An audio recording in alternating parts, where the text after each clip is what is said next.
everyone and welcome to the Smashi Business Show. Today is Monday, April 28, 2025. I'm Abdul Majid Awan.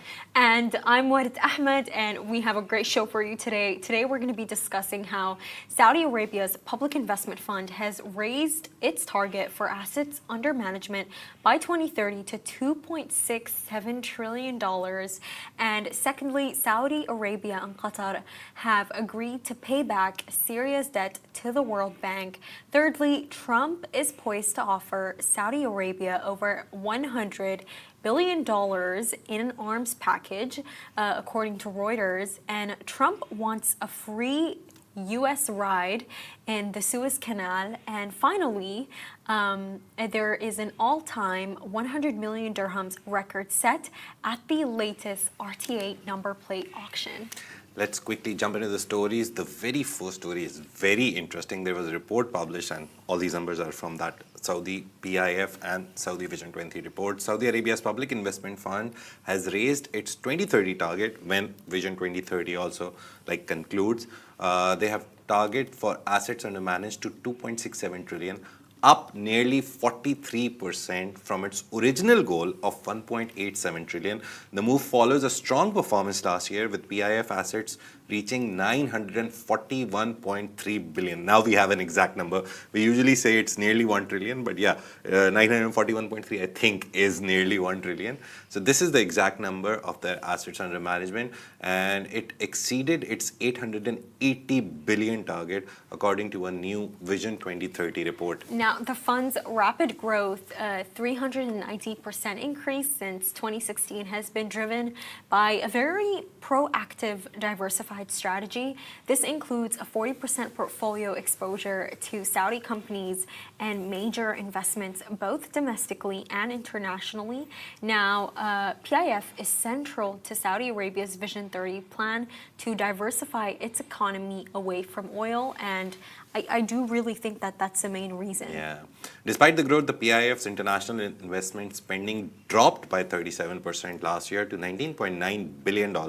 It also saw a 24% decline in its US equity profile and sold $13 million worth of shares in companies like Activision, Blizzard, and Live Nation. Now, Governor Yasser Al-Rumayyan signaled a major strategy shift last year, with the fund planning to cut its foreign portfolio by about a third and focus more heavily on domestic opportunities. Now, key local holdings include Madin, Sabiq, and Saudi National Bank. Now, the fund also launched new initiatives such as Riyadh Air, the EV infrastructure company, and Lifera and pharmaceuticals. The fund's efforts have created 1.1 million jobs and established 93 new companies across Saudi Arabia. Meanwhile, private sector investments across PIF projects reached $37.3 billion between 2021 and the third quarter of 2024. Now, Vision 2030 progress has exceeded expectations in areas like economic diversification and social development. Now, the initiative will enter its third and final phase in 2026, focusing on sustaining private sector growth and reducing reliance on government support. It's a very big story. The report is so enlightening, to be honest. And the main thing is that they've exceeded their targets. 880 billion was their plan by the end of this year. Last year, 2024, and they are at 941.3. We have the exact number finally.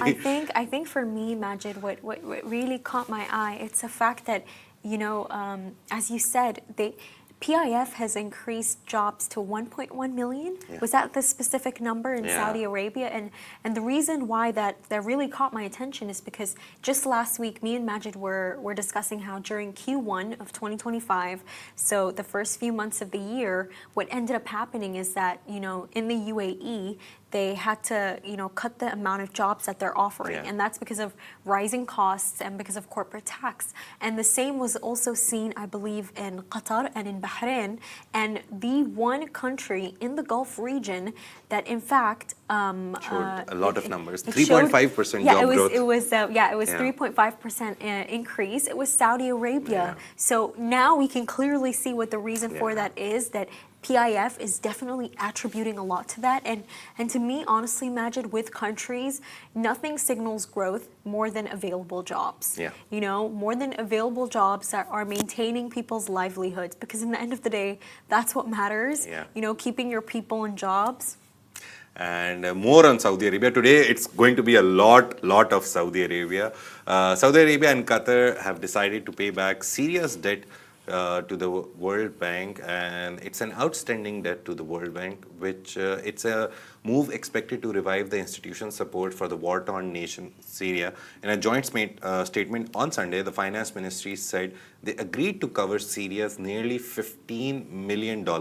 A lot of people are confused about it. On social media, everyone is asking, is it 15 billion or million?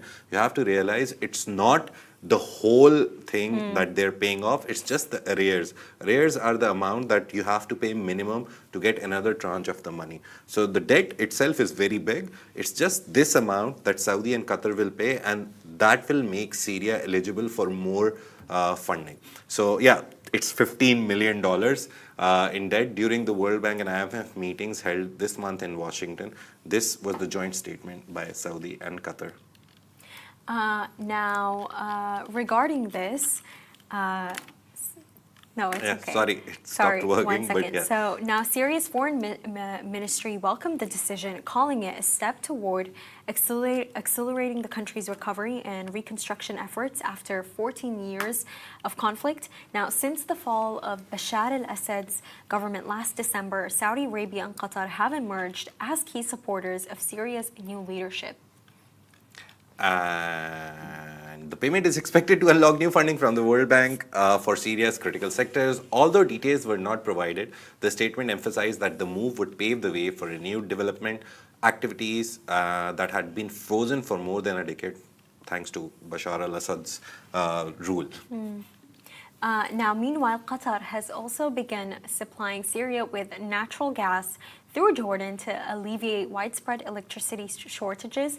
However, Western sanctions on Syria imposed during Assad's rule continue to pose major obstacles to large-scale reconstruction projects. While the Trump administration has not formally recognized the new Syrian government led by Ahmed al-Shara, Washington has eased some restrictions. Meanwhile, the European Union and Britain have already begun rolling back certain sanctions, offering hope for Syria's gradual reintegration into the global economy.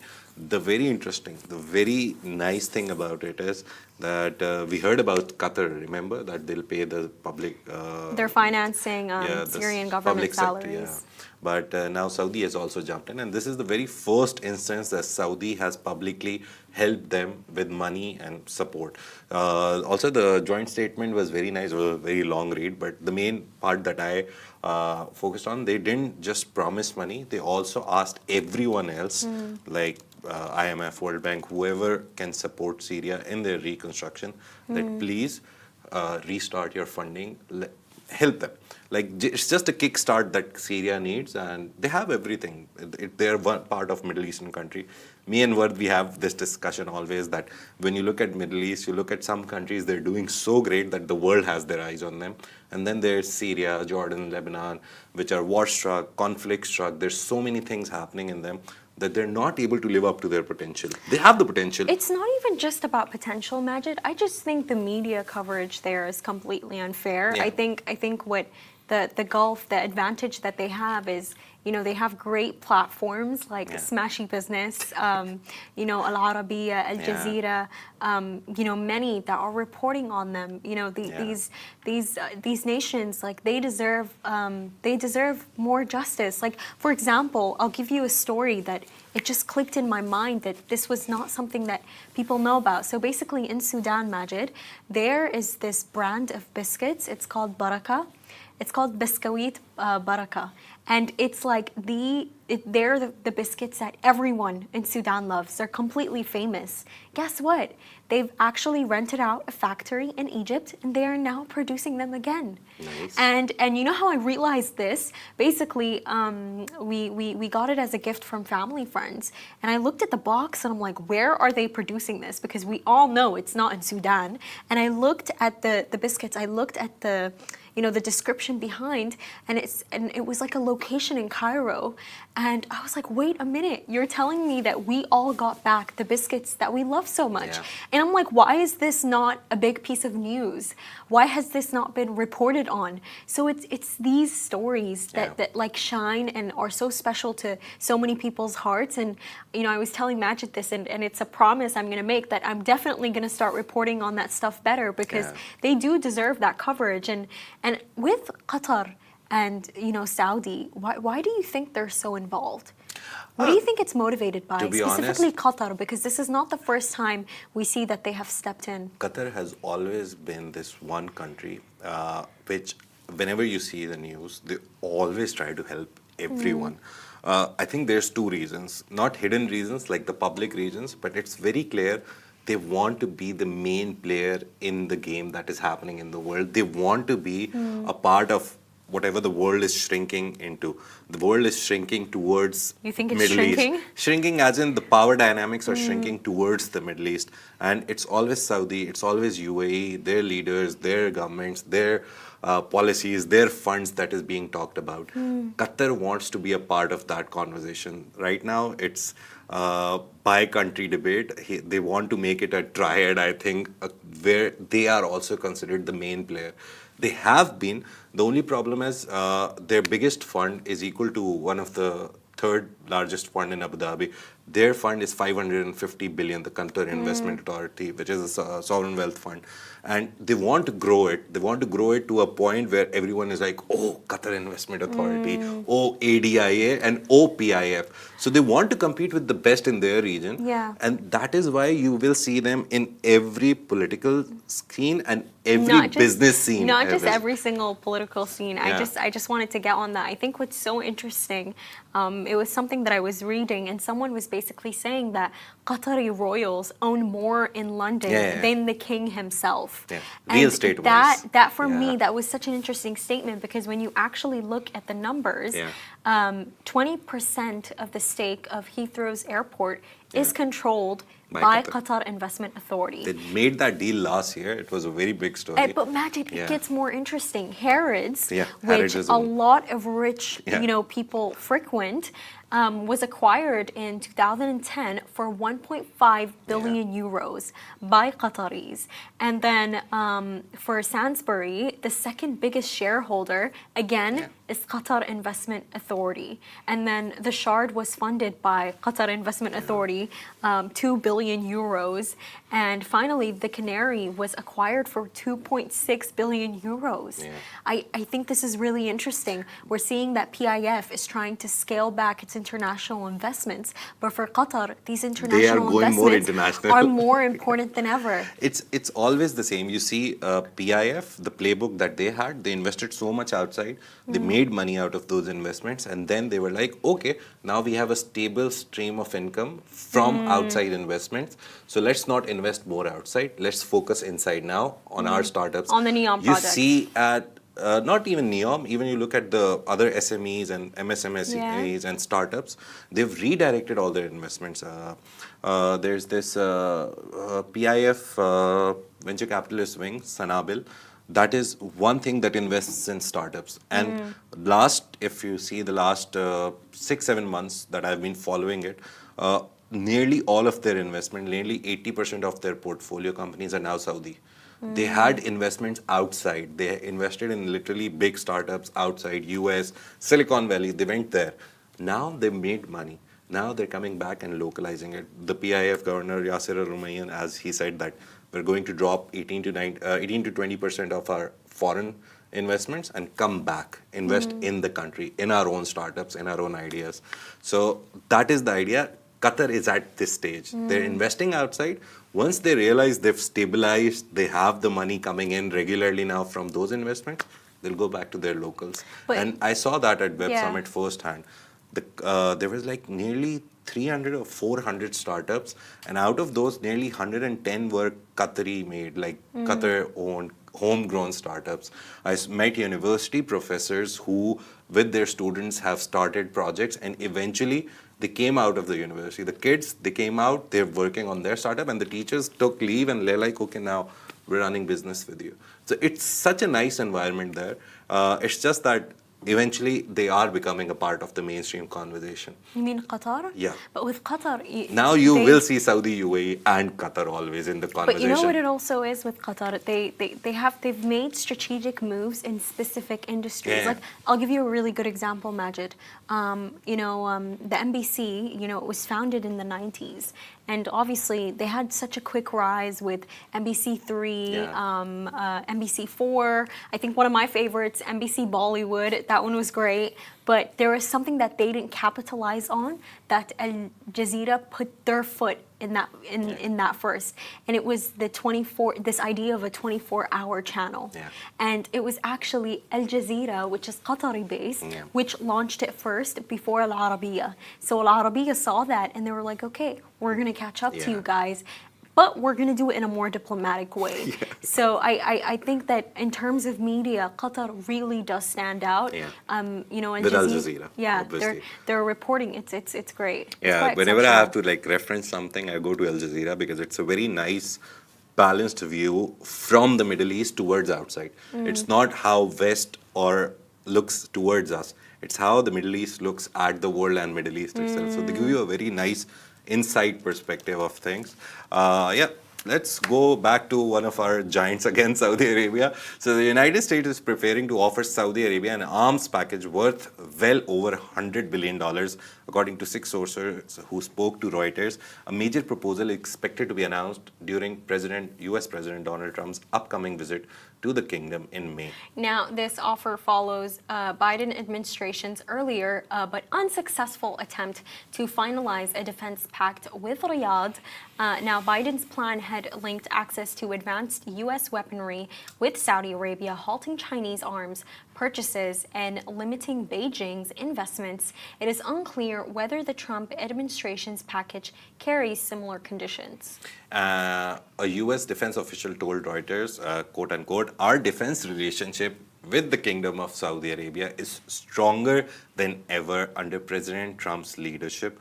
End of quote. The official added that security cooperation remains a key part of U.S.-Saudi partnership. Now, sources say Lockheed Martin could supply a range of advanced systems, including C-130 transport aircraft, missiles, and radars. Now, RTX Corporation, formerly Raytheon Technologies, is also expected to play a major role. Now, other suppliers mentioned include Boeing, Northrop Grumman, and General Atomics.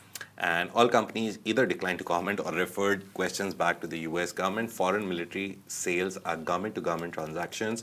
A Lockheed spokesperson noted, he said, I won't comment on it. Both the White House and Saudi government have yet to respond to requests for comments by Reuters. The main thing is that if he wants $1 trillion, he has to put up an arms deal, because arms are one of the biggest industries that a lot of people invest in the US for. Even last time in 2017 when Trump went, out of the 350 billion-ish deal that they signed, nearly 120 billion was the arms deal. So it was nearly half of the deal that Trump made at that point, like how many years ago? Nearly 8 years ago. And now he wants nearly that same deal. The only problem last deal was out of the 350 billion deal, only 13.4 billion was carried out. So that's also going to be a problem. There was this murder of a journalist. Because of that, the Biden administration, the Senate of the US, they stopped their weapons sales to Saudi Arabia. So it became a very business to complicated to political to something. Shouldn't exactly be trusted, and you can clearly see what Biden's priorities were, because they remember, wanted to block China. Not from even Saudi block also. China. Remember, we covered it right before Biden stepped down. What happened? He gave Israel $8 billion in an arms deal. But Trump also came and gave them, but he did too. But I'm saying that he couldn't finalize the pact with Saudi Arabia in time. But he had all the time in the world to send $8 billion in arms to Israel. So they expedited the process. The whole process is very long. You finalize a proposal, you take it to the Senate, they approve it, they question you, and then eventually it gets approved. This time they expedited the process before Biden left, and then at the start of Trump era, they also expedited it. So yeah, they're sending a lot of free stuff to Israel, but they're asking Saudi Arabia to buy stuff, military And equipment. they're So it's very asking interesting. and it's also strange because they're asking Egypt for a free Yeah. ride in the Suez Canal. Suez Canal. So Now- President Donald Trump is calling for free passage of American ships through the Panama and Suez canals, renewing his focus on expanding U.S. influence over key global waterways. Posting on Truth Social, not an X, shows a lot of fighting between Musk and Trump, I think. But he posted on Truth Social, he emphasized that in his view, the canals would not exist without U.S. involvement. Now, Trump said he has directed Secretary of State Marco Rubio to, quote, immediately take care of the matter. While he has previously pushed for the removal of Chinese port operators from Panama, Saturday's post widened his attention to the Suez Canal, which connects the Mediterranean to the Red Sea through Egypt. And the Suez Canal, built under British colonial rule starting in 1859, remains open to all vessels, regardless of nationality. Under an 1888 convention, Egyptian officials reaffirmed that commitment as recently as November. Now, Trump's broader economic push includes tariffs and proposed fees at U.S. ports aimed at curbing Chinese dominance in commercial shipping and shipbuilding. Now, U.S. officials argue that China's rise in shipbuilding was fueled by unfair practices that have weakened American industries. And meanwhile, Panama in February agreed to allow free passage for U.S. warships after Trump criticized Chinese influence over the canal. A separate plan involving C.K. Hutchison's Panamanian port assets and BlackRock-led consortium has faced pushback from China and financial disputes with Panama. The very, very weird thing about this whole case is that it doesn't happen anywhere. I remember there's this waterway which goes through Bosphorus, Turkey border. So Turkey signed a 100-year agreement when the Ottoman Empire fell that all the European ships will be allowed to go free from that area. It recently ended in 2023. Turkey still hasn't renewed the contract, and they haven't still put tariffs on the European ships passing through. That's one case. So waterways are very complicated in this thing. The funny thing is Suez Canal is owned by the Egyptian government under a company that they made, Suez Canal Management or something authority. So they made a company and Suez Canal is owned by that. So if basically he's telling them to give it a free passage, he's telling Egypt to let go of billions of dollars. Because I remember we did a story recently where President Sisi, he clearly said that they lost $2 billion because of the Houthis blocking that Suez Canal pathway, as they want something from Israel. They want them to end the genocide in Gaza. Very complicated again, but very simply, nearly $8 to $9 billion of money, just that route, ships traveling from that route, is added to Egypt's economy.